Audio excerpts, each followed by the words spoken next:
ایک نظر ڈالتے ہیں شہری قائد کی خبروں پہ ہمارے نمائندے عاطف حسین کی اس رپورٹ کے مطابق میں تبدیلی کا فیصلہ کابینہ سے منظور ترمیم کے مطابق army chief of defence forces ہوں گے. فیلڈ مارشل اور مارشل آف ایئر فورس کا عہدہ تاحیات رہے گا. صدر وزیر اعظم کی ایڈوائس پر تینوں مسلح افواج کے سربراہان مقرر کریں گے.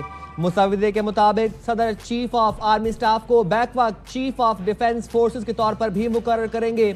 صدر چیف آف نیول سٹاف اور چیف آف ایئر سٹاف کی تعیناتی بھی وزیر اعظم کی سفارش پر کریں گے.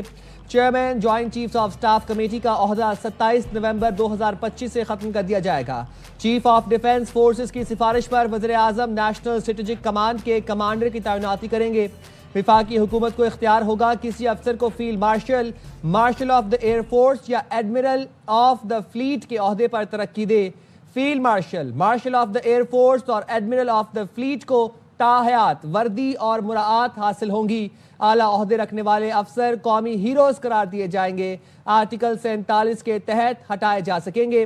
آرٹیکل 248 کے تحت صدر کو حاصل استثناء ان ہی فوجی عہدوں پر لاگو بھی ہوگا. وفاقی حکومت ان عہدوں کی ذمہ داریاں اور مراعات ریاستی مفاد میں متعین کرے گی.